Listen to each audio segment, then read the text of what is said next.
everyone, and welcome back to my channel. I'm filming today in a different location to normal, so I hope that's okay. It's not the most ideal location, but it's just easier for me to film in this location today, so I hope that's okay. In today's video, I haven't really had much time to prepare a video this week, so I've been really busy, because yesterday I gave a talk in Brighton about women and autism, so I haven't really had much time to prepare a talk today, so this is a little bit haphazard.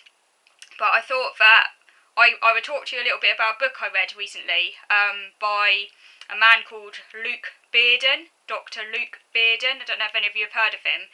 He's an autism researcher and lecturer, I think at the University of Sheffield, and he's written a book called Autism and Asperger's in Adults, which was published in 2017. So quite recent, and I borrowed this book recently from the library and read it, and it's one of the best books I've read, because I think on autism, because he directs the book at autistic people, so he includes autistic people in his audience. There's so many books written about autism kind of treat autistic people as though, well, kind of most books written about autism tend to be aimed at, say, parents, professionals, and are talking about people with autism without assuming that an autistic person might be reading a book. So this was quite refreshing, because he kind of explicitly made it clear right from the get-go that he was expecting people with autism to be reading this book, which I thought was really good. And he made some really important points, so I took some notes on the book, so I'm going to just go through the important points that I particularly thought were really great that he wrote down in his book. First of all, he began by saying in his introduction that there is no such thing as, quote, a typical autistic person.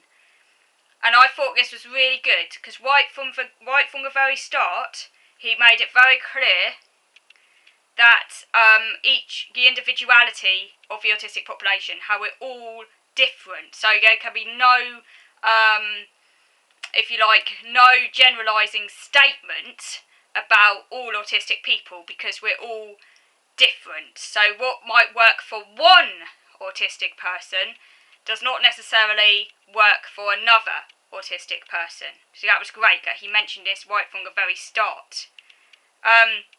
He wrote down that he said it's frustrating to read suggestions that, quote, the best thing for children, or adults for that matter, with autism is, or any similar definitive statement. Again, because each autistic person is different, so to say that there's one size fits all approach that would benefit each person, but every single autistic person, is absolutely nonsensical.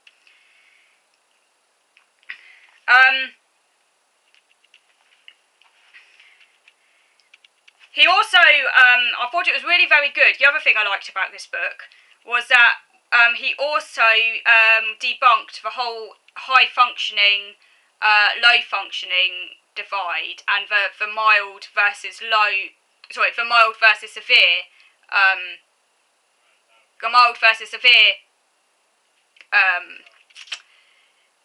way of describing autism, and I thought that was really very good. For example, he said, in relation to high-functioning autism, he said that it's ironic because the vast majority of people with so-called high-functioning autism, he says, need support to enable them to function. So that's very ironic, because you'd think that if someone is high-functioning, that person wouldn't need support to function, but that clearly is not the case. So that's one argument against the use of these terms. I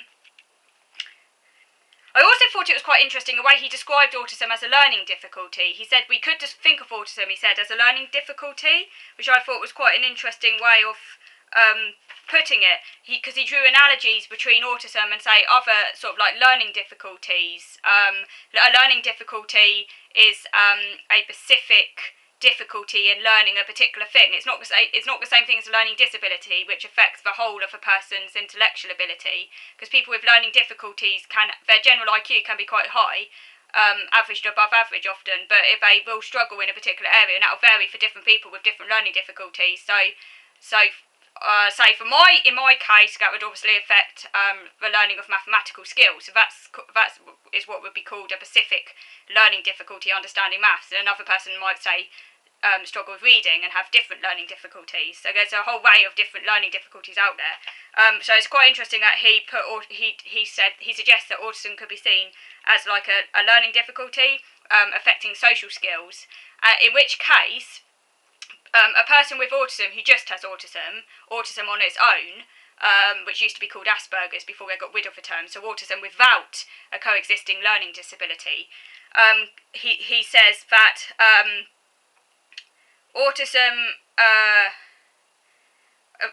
can be say seen as if you see autism as a learning difficulty, that would suggest that if you change the learning environment, say of an autistic person trying to learn in school, because often the school environment is not suitable for people with autism, but if you change that learning environment and make it more amenable to the person's needs by providing them with particular reasonable adjustments, that obviously will vary or depending on each person's own particular profile, the impact of that person's autism can if you like be reduced. The impact of the autism that the autism has in that person's life can be reduced, enabling that person to learn. Whereas, say, if the environment is not autism friendly, then that person is going to struggle to learn. So that would be similar to a learning difficulty. So someone with, say, dyscalculia who struggles to learn mathematical processes or skills, if they're, say, given specialist tutoring with someone who understands the dyscalculia, that person might actually be able to acquire those skills, which is different to, say, a learning disability, where a person will always be operating at a low level. A learning difficulty can potentially be ameliorated if a person is given the right support, which sadly does not often occur in a mainstream classroom where everyone is expected to learn in a similar way. I thought it's very interesting the way he suggests that autism could be seen as a learning difficulty in terms of understanding social skills and social processes. Yes, the impact can be influenced by how that individual is supported. So he says that therefore we should not think of autism as mild or severe, because that absolutely makes no sense. I love his way of describing it actually as a bit of an oxymoron, a kind of contradiction of terms. Autism is a complex, pervasive developmental condition.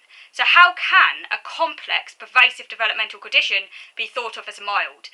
That would be saying something, describing it as mildly complex, that would be an oxymoron, because something that's complex by definition cannot be mild. So any autistic person by definition is not mild. And in a way, it's a misuse of how the original spectrum idea, it's a misusing the original implication of that idea. Because the original idea of a spectrum, I think, was developed back in the 1970s, was meant to reflect the fact that autism is different for each autistic person. It wasn't originally meant to suggest that a sort of grading scale, that somehow you can kind of put someone on a scale and say, right, this person is uniformly severe, this person is uniformly mild, because you can't rank people like that, because every single person is different, so comparisons are absolutely meaningless. The spectrum is simply meant to reflect the heterogeneity of the autistic population, the diversity within that population in terms of how autism affects each individual person. It's not meant to be a grading scale, like a sliding scale, like a thermometer or a barometer, because you can't rank people like that. That's just inhumane and just not right, because you can't pin people down like that. So I thought Luke Bearden did a really good job in explaining that, and how it's actually the impact of autism. That if you put the same autistic person in an environment that takes into account their needs, that person might appear to be mild to someone who doesn't understand this, these sort of nuances, because the person appears to be functioning okay. Then you put that person, the same individual, in a completely different environment, and you make it really autism unfriendly.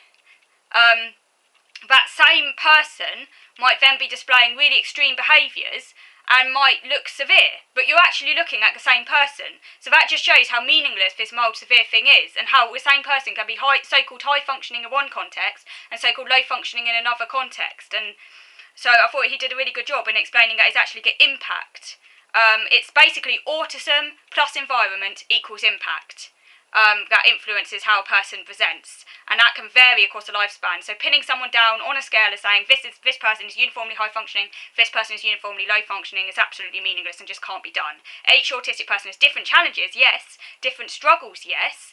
One person might struggle in an area that another person doesn't struggle with, but you can't compare it because they're two different individuals who are going to have different struggles, so comparison's meaningless.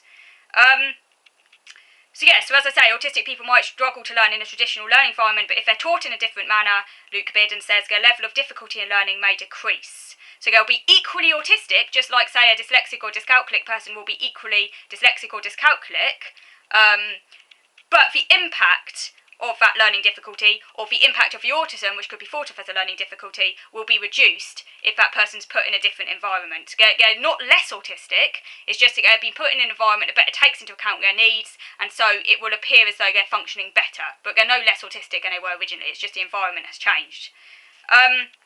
So it's a really good book. I don't have time to go through all the things he talked about in one video, but I will come back to this, some of the other points he raised, which might take 2 videos, and I only have time to do one today, because he really did mention some very important issues that not many authors explore. So Luke Bearden's a great man. I don't agree with everything he said in the book. I'll be coming down to some of the things on another video that I disagree with, like his notion that maybe we shouldn't be using the term disability, because I do think we do need to be very careful around that one, particularly in today's climate. But other than that, he raised some very good points in this book, so I highly recommend it. Dr Luke Bearden, and it's Autism and Asperger's in Adults. Go check it out because you will learn a lot in there about autism and the politics of autism and everything that you might not have considered before. Okay, so thank you for listening.